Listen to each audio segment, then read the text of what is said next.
Hello વિદ્યાર્થી મિત્રો, રાધે રાધે. તો 2-3 દિવસ પહેલાં ગાંધીનગર બધા જ જિલ્લાના ડીપીઓને બોલાવ્યા હતા અને એક બેઠક બોલાવવામાં આવી હતી. તેમાં આ ત્રિવર્ષીય કાર્યક્રમ જે છે એ હવે બધી સ્કૂલોમાં કરવાનો રહેશે.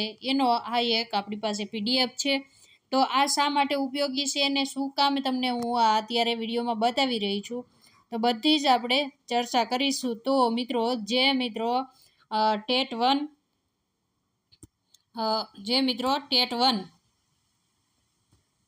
આપણે શું કામ ટેટ 1 અને 2 કહીએ છીએ, 1 અને 2 ની જે મિત્રો તૈયારી કરે છે ને એ મિત્રોએ આ વિડીયો ખાસ જોવો. શું કામે આપણે કહીએ છીએ કે પહેલું જ તમારે પ્રશ્ન પૂછાઈ શકે ને એવું આવશે. તો પહેલાં તો એક વિડીયોને લાઇક કરી દેજો ને ચેનલને સબસ્ક્રાઈબ કરી દેજો. જે મિત્રો ટેટ 2ની એક્ઝામની તૈયારી કરતા હોય ને ટેટ 1ની કરતા હોય તો આ તમારા માટે વિડીયો છે. અને આ જે નવો કાર્યક્રમ છે જે નિપુણ ભારત હતું એમાં જ હવે આવી ગયો છે નિપુણ ગુજરાત અભિયાન. કયું આવી ગયું જવો અહીંયા. તો આ ખાસ યાદ રાખજો. આમાંથી તમારું શિક્ષણનું કરંટ જે ટેટ 2માં પૂછવાનું છે એમાંથી 1-2 પ્રશ્ન આવી શકે છે.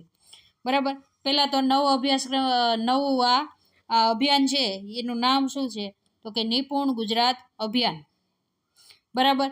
એની મુખ્ય બાબત શું, તો ફાઉન્ડેશનલ લિટરેસી એન્ડ ન્યુમરેસી એટલે કે FLM. આનું ફૂલ ફોર્મ યાદ રાખજો. શું રાખજો?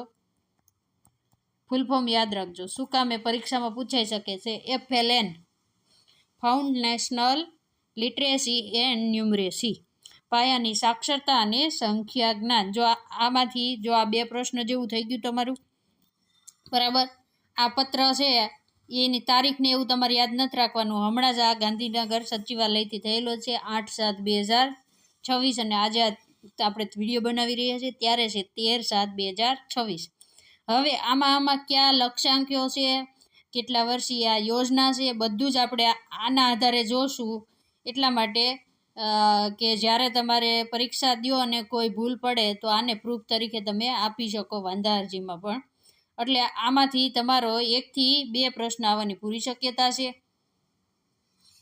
એક જ મિનિટ. આ છે પ્રસ્તાવના. બરાબર. આ છે નિપુણ ભારત અભિયાન. જુઓ, national initiative for proficiency in reading with understanding and numeracy, Nipun Bharat અભિયાન. આનું પણ તમારે ફૂલ ફોર્મ યાદ રાખવાનું. જો જેટલું હું રેડ લાઇટથી હાઇલાઇટ કરું ને તમારે ટેટ 2 ને 1 માટે યાદ રાખવાનું છે. બરાબર. નિપુણ ભારત તમને ખબર છે પહેલાં જ આપણે અમલમાં છે અને FLNનું ફૂલ ફોર્મ આપણે આગળ પણ કહી દીધું અને અહીંયા પણ છે, તમારે યાદ રાખવાનું છે. અને રાષ્ટ્રીય શિક્ષણ નીતિ પ્રમાણે આવેલું છે. બરાબર. જે તમારે યાદ રાખવાનું હશે ને એ હું તમને કહેતી રહીશ. પછી આમાંથી પરખનું તમારે ફૂલ ફોર્મ જોતું હોય તો એ તમે આગળથી લઈ લેજો. બાકી આમાંથી કે પ્રશ્ન પૂછાઈ શકે એમ નથી, એટલા માટે આપણે નથી કહેતા. હવે આ કાર્યક્રમ છે ને કેવો છે, જો નિપુણ ગુજરાત અભિયાન કેટલા વર્ષીય કાર્યક્રમ છે તમને એવો પ્રશ્ન પૂછાઈ શકે તો ત્રિવર્ષીય કાર્યક્રમ છે. કેવો છે? ત્રિવર્ષી. જો આ તમારે પ્રશ્ન જેવા પૂછાઈ શકે છે ને એ જ હું તમને અહીંયા કહું છું.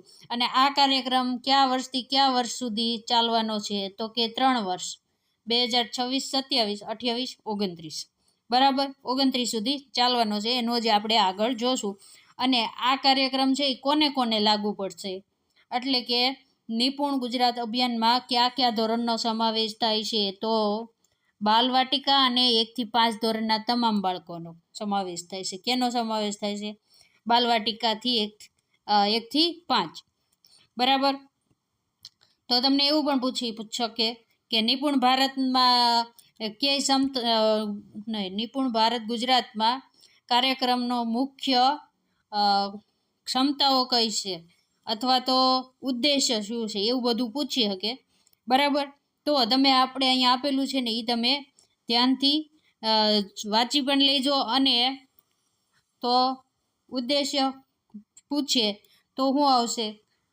ક્ષમતાઓનો વિકાસ, ગુણવત્તાયુક્ત શિક્ષણ, સમાન અને સમાવેશી અને પરિણામલક્ષી શાળા શિક્ષણ માટે મજબૂત પાયાનું નિર્માણ કરવું.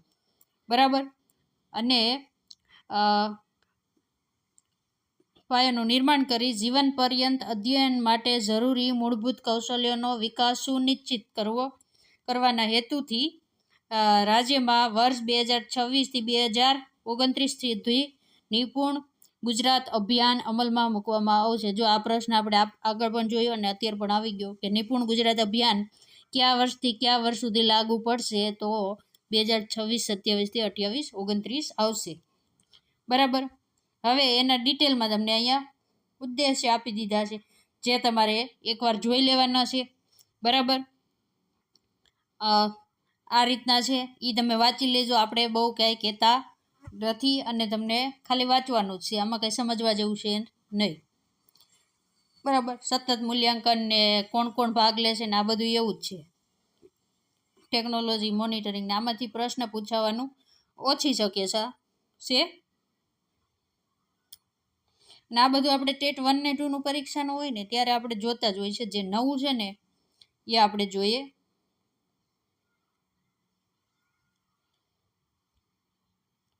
બરાબર. તો હવે આપણે જે મેઇન આવે છે ને એ તમને પૂછાઈ શકે છે.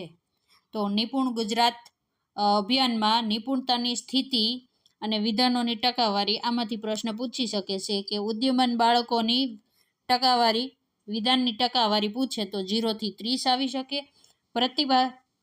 પ્રગતિશીલ બાળકો તો 31 થી 79 આવી શકે. અને નિપુણ બાળકો તો 80 કે એથી વધુ હોય અને નિપુણ બાળકોમાં સમાવેશ થશે. બરાબર. અને આ તો તમારે ખાસ યાદ જ રાખવાનું છે કે નિપુણ ભારત કેટલા વર્ષીય કાર્યક્રમ છે? 3 વર્ષીય કાર્યક્રમ છે. બરાબર. અને આ ભલું પૂછે કે પૂછવું હોય તો એ આ રીતનો તમને ક્રમમાં ગોઠવવાનો પણ પ્રશ્ન પૂછી શકીએ કે પહેલાં રાજ્ય, જિલ્લો, બ્લોક, શાળા સ્તરે નીચે મુજબના વાર્ષિક FLN લક્ષ્યાંકો હાંસલ કરવાનો પ્રયત્ન કરવામાં આવશે. બરાબર. હવે આ લક્ષ્યાંકો તમારે ખાસ યાદ રાખવાના છે મિત્રો. રાખવાનું છે કયા વર્ષમાં કયા લક્ષ્યાંક પ્રાપ્ત કરવા છે ને એ રાખવાનું છે. તો નિપુણ ક્ષમતાઓ પછી 2026માં પાયાની સાક્ષરતામાં કેટલા ટકાની વૃદ્ધિ થવી જોઈએ? 70%. અને સંખ્યા જ્ઞાન 65% થવું જોઈએ. બરાબર. 2027-28માં 75%. અને સંખ્યા જ્ઞાન આવશે તમારું 70%. અને 2028-29 જે ત્રિવર્ષીય આપણો કાર્યક્રમ છે નિપુણ ગુજરાત વાળો, એમાં 2028થી 29માં પાયાની સાક્ષરતા 80% અને સંખ્યા જ્ઞાન 75% વિદ્યાર્થીઓને આવડવું જોઈએ. બરાબર. આ એનો લક્ષ્યાંક છે. એટલે આ પ્રશ્ન તમને વળી પૂછાઈ શકે છે. બરાબર. અને બાકીનું તો નથી કંઈ તમારા માટે. હું આગળ લઈ જાઉં છું. હવે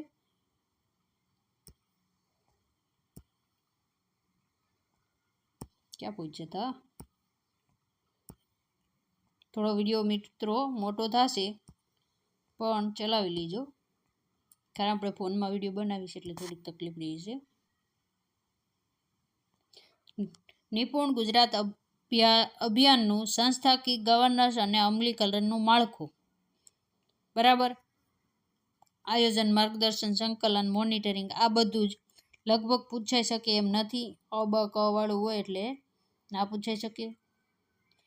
આમાં તમારે એક ખાસ યાદ રાખવાનું છે કે નિપુણ ભારત અંતર્ગત ક્યુ સ્લોગન કે એવું પૂછે તો મારું બાળક નિપુણ બાળક. ક્યુ આવશે 4.1 મારું બાળક નિપુણ બાળક. આ સ્લોગનને પણ આમ પૂછી શકે. બરાબર. અને આમાં એક નવી વિશેષતા તમને જોવા મળશે. વિદ્યાર્થીઓના પાયાની સાક્ષરતા અને સંખ્યા જ્ઞાન ક્ષમતાઓના વિકાસ માટે માતાઓની સક્રિય ભાગીદારી સુનિશ્ચિત કરવા મારું બાળક નિપુણ બાળક પહેલ અમલ કરવામાં આવશે. જો તમને મળી ગયું ને, માતાઓની ભાગીદારી માટે તમને પૂછી શકે છે કે મારું બાળક નિપુણ બાળક. કેવું બાળક? નિપુણ બાળક. બરાબર. પહેલ અમલમાં મૂકવામાં આવશે. દરેક શાળામાં SMCના સંકલન હેઠળ શાળા સાથે સંકળાયેલ 3 થી 5 માતાઓનું જૂથ રચવામાં આવશે. તમને એમ પૂછીએ કે નિપુણ ગુજરાત અભિયાન અંતર્ગત કોનું જૂથ રચવામાં આવશે? તો માતાઓને. કેટલી માતાઓનું? તો ઓપ્શનમાં તમને આપ્યું હોય 2 થી 3 ને 3 થી 5 ને. તો આપણે કયું યાદ રાખવાનું? આ બંને યાદ રાખવાનું છે, બરાબર. રચવામાં આવશે. માતા જૂથના સભ્યોને FLN સંબંધિત જાગૃતિ, ગૃહ આધારિત શિક્ષણ એટલે કે આપણે હોમ બેઝ લર્નિંગ, રમતા રમતા શીખવાની પ્રવૃત્તિઓ તથા ઘરેલું શૈક્ષણિક સહાય અંગે માર્ગદર્શન આપવામાં આવશે, બરાબર. અહીંયા માતાઓને જાગૃત કરવામાં આવશે. માતાના જૂથમાંથી એક સક્રિય સભ્યને શું કહેવાશે? લીડર માતા તરીકે નિયુક્ત કરી અન્ય માતાઓને માર્ગદર્શન આપવાની જવાબદારી સોંપવામાં આવશે. જો આ કૌંસમાં આપેલા છે ને શબ્દો ખાસ યાદ રાખજો. માતા જૂથ દર 15 દિવસે શાળાની મુલાકાત લઈ શિક્ષકો સાથે બાળકોની શૈક્ષણિક પ્રગતિ અંગે ચર્ચા કરશે અને FLN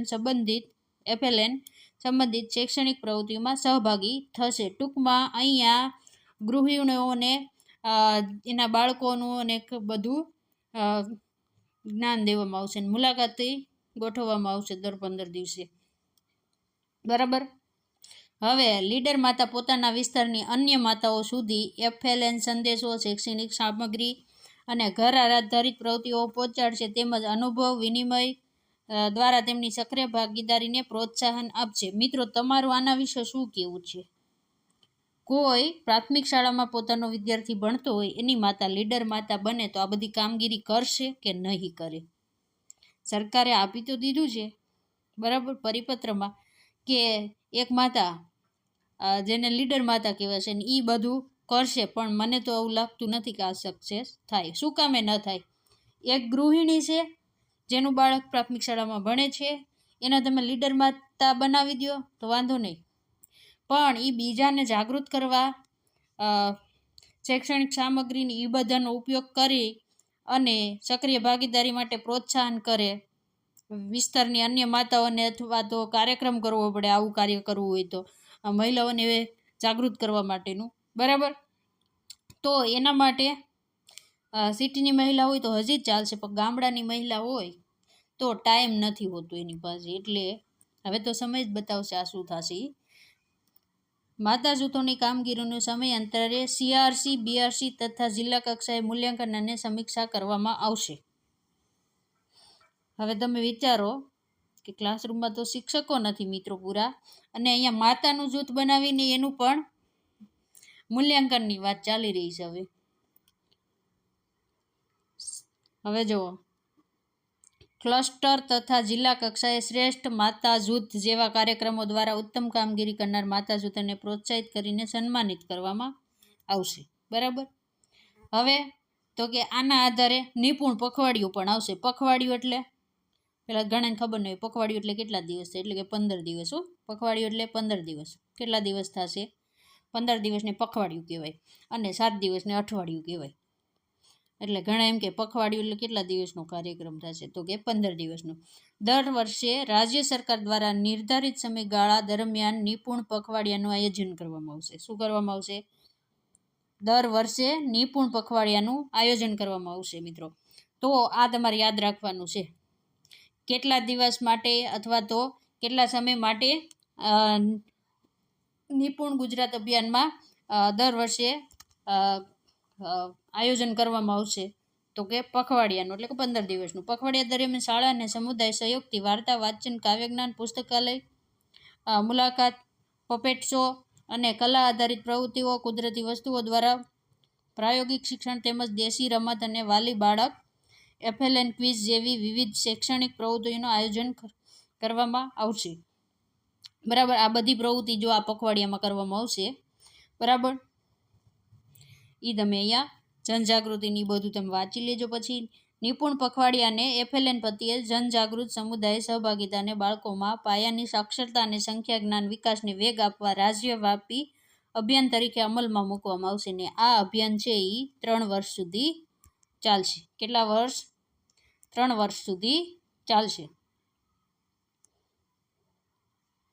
હવે નિપુણ શાળા, નિપુણ પખવાડિયું અને માતા જૂથ બધું જ થઈ ગયું. તો શું થશે હવે? નિપુણ શાળા. નિયમ પ્રમાણે જે સ્કૂલ છે, શાળા છે આપણી, એ નિપુણ ગુજરાત અભિયાન અંતર્ગત 10માંથી 8 કે તેથી વધુ ગુણ પ્રાપ્ત કરી. કેટલા? 10માંથી 8 કે તેથી વધુ ગુણ પ્રાપ્ત કરે ને તેવી શાળાને નિપુણ શાળા કહેવાશે. કેવી કહેવાશે? નિપુણ શાળાની માન્યતા દેવામાં આવશે એને. બરાબર. તો આ એક ખાસ યાદ રાખજો, નિપુણ શાળા તરીકે કેટલા મૂલ્યાંકનમાં 10માંથી કેટલું મૂલ્યાંકન જરૂરી છે? 8 કે તેથી વધારે. બરાબર. પ્રાપ્ત અરજીઓની ચકાસણી અને મૂલ્યાંકન બાદ રાજ્ય સરકાર દ્વારા પાત્રતા ધરાવતી શાળાઓને નિપુણ શાળાઓ તરીકે પસંદ કરવામાં આવશે. આ તો અરજીને એવું કરવાનું હોય, એ સ્કૂલ લેવલનું હોય, એ તમને ના પૂછાઈ શકે, પણ આ નિપુણ શાળાવાળું ને આ બંનેમાંથી પ્રશ્ન પૂછવાની શક્યતા છે, કારણ આ શિક્ષણનું કરંટ થશે તમારું. બરાબર. નિપુણ શાળા તરીકે માન્યતા પ્રાપ્ત શાળાઓને રાજ્ય સ્તરે સન્માનિત કરવામાં આવશે તથા FLN ક્ષેત્રે શ્રેષ્ઠ કામગીરીના મોડલ તરીકે પ્રદર્શિત કરવામાં આવશે, એટલે કે સ્કૂલનું નામ થશે અને તમને સન્માનપત્ર કે એવું કંઈક નિર્ધારિત કરેલું હોય છે એ આપવામાં આવશે. આવી શાળાઓને અમલમાં મૂકવામાં આવેલી શ્રેષ્ઠ શૈક્ષણિક પદ્ધતિઓ, નવીન પ્રવૃત્તિઓ અને સફળ અનુભવોના પ્રચાર માટે શાળા મુલાકાતો, અનુભવ વિનિમય અને પીયર લર્નિંગને પ્રોત્સાહન આપવામાં આવશે. બરાબર. તો તમે અહીંયા જોઈ શકો છો. પછી આટલું પૂરું થાય પછી નિપુણ ઉત્સવ આવશે. શું આવશે? નિપુણ ઉત્સવ. તો કે FLN અંગે સામુદાયિક જાગૃતિ અને જનભાગીદારી વધારવા માટે જિલ્લા, તાલુકા, શાળાના સ્તરે નિપુણ ઉત્સવનું આયોજન કરવામાં આવે. તમને અહીંયા ટેટ 1 કે 2ના જે મિત્રો હોય ને એને નિપુણ ઉત્સવ કયા સ્તરે યોજવામાં આવશે એવો તમને પ્રશ્ન પૂછી શકે. તો જિલ્લા, તાલુકા અને શાળા લેવલે. બરાબર. ઓપ્શન ઉપર જવાનું ત્યારે, પણ આ જે આપેલું છે ને નિપુણ ઉત્સવ, નિપુણ શાળા, બધું તમારે યાદ રાખવાનું છે. પછી વાંચન લેખન ને આ બધું તમે વાંચી લેજો, એમાં બહુ કાંઈ છે નહીં. અને આ પછી નિપુણ ગુજરાત અભિયાન અંતર્ગત નિયમનું માળખું છે. બરાબર. તો કે રાજ્ય કક્ષાની સમિતિની છે, એમાંથી પ્રશ્ન પૂછવાની શક્યતા આપણે ઓછી છે, પણ આ તમને પૂછાઈ શકશે. રાજ્ય કક્ષાની સમિતિ, તો કે રાજ્ય કક્ષાની સમિતિ નિપુણ ગુજરાત અભિયાનનું નીતિગત માર્ગદર્શન, આંતર અભિયોજન સંકલન, રાજ્ય સ્તરીય આયોજન, અભિયાનના અસરકારક અમલીકરણની સમીક્ષા તથા જરૂરી નિર્ણયો લેશે. સમિતિની બેઠક ઓછામાં ઓછા 3 માસે એક વખત યોજાશે. તો અહીંયા તમને પ્રશ્ન પૂછી શકીએ કે નિપુણ ભારત અંતર્ગત કેટલા સમયાંતરે બેઠક યોજાશે? બરાબર. એવો તમને પ્રશ્ન પૂછી શકે. તો અહીંયા આવશે 3 માસે, એટલે કે દર 3 મહિના પછી બેઠક યોજાશે. હવે અહીંયા તમને જિલ્લા કક્ષાની સમિતિ બરાબર આપેલી છે, તો એ પણ જોઈ લેજો. તો પછી તમને એ જિલ્લા કક્ષાએ દર 3 માસે હશે. તો તાલુકા કક્ષાએ બ્લોક ક્લસ્ટર સ્તર સમિતિ દ્વારા ક્યારે કરવામાં આવશે? સમિતિ બેઠક દર માસે એક વખત, એટલે કે જિલ્લા લેવલે 3 માસે એક વખત અને તાલુકા લેવલે મહિનામાં એક વખત, એટલે કે દર મહિને એક વખત થશે. અને પછી આવશે શાળા કક્ષાએ દરેક માસમાં 2 વખત. કેટલી વખત? સમીક્ષા માટે શાળા સ્તરે સમીક્ષા બેઠક આચાર્યની અધ્યક્ષતામાં અને શિક્ષકગણની બધાની મંજૂરી સાથે ગોઠવવામાં આવશે અને એ આવશે દર માસમાં 2 વખત. એટલે અહીંયા તમારે શું યાદ રાખવાનું મિત્રો ખબર? તો કે નિપુણ ભારત અંતર્ગત સમિતિની બેઠક કઈ રીતે યોજવામાં આવશે? તો કે જિલ્લામાં પૂછે ને, જિલ્લામાં તો 3 માસે એક વખત. કેટલી વખત? 3 માસે એક વખત. અને તાલુકામાં પૂછે તો તાલુકામાં 1 માસમાં એક વખત. બરાબર. અને શાળામાં પૂછે તો 1 માસમાં 2 વખત. કેટલી વખત? 2 વખત. આ તમે યાદ રાખજો. બરાબર. તો હવે આપણે આગળ જોઈએ. આપણો વિડીયો થાય છે મોટો થોડોક, પણ ચાલશે. હવે આ તમારું જે રીતે તાલીમ મૂલ્યાંકનને આઈટી આધારિત દેખરેખ હશે એ રીતનું છે, પ્રવૃત્તિઓનું બધું કઈ રીતે કરવાનું છે. વિદ્યાર્થીઓ પ્રગતિનું સતત મૂલ્યાંકન કરવામાં આવશે ને આ બધું મિત્રો છે ને તમે વાંચી લેજો. આમાંથી આપણે કાંઈ બહુ ઉપયોગી નથી. અને શિક્ષણના કરંટમાંથી જો પ્રશ્ન પૂછાય ને તો આ નિપુણ ગુજરાત અભિયાનમાંથી તમને એકાદો પ્રશ્ન પૂછાઈ શકે છે. બરાબર. આ હાજરી પૂરવાનું ને એ બધું છે. બરાબર. આ થઈ ગયું તમારું અહીંયા પૂર્ણ આખું જ. બરાબર. હવે આપણે તમને એકવાર પહેલેથી બતાવી દેવી છીએ. અને આ જેને મિત્રોને અભિયાનની PDF જોતી હોય તો કમેન્ટમાં કરજો. આપણે આખી અપલોડ કરશું, પણ ક્યાંક ટેલિગ્રામ કે એવું કરવું પડશે આપણે. બરાબર. અથવા તો હું તમને લિંક આપી દઉં છું કે આ ક્યાંથી ડાઉનલોડ થશે. અહીંયા આપણી પેન કામ કરતી બંધ થઈ જાય છે. જો આ જે PDF એ તમે નિપુણ ગુજરાત અભિયાન પરિપત્ર છે 2026ની PDF છે, તમે જોઈ શકો છો. બરાબર મિત્રો, વિડીયો સારો લાગ્યો હોય તો લાઈક કરજો, ચેનલને સબસ્ક્રાઈબ કરજો અને વિડીયોને પૂર્ણ જોજો. વિડીયોને પૂર્ણ કરી છીએ. રાધે રાધે.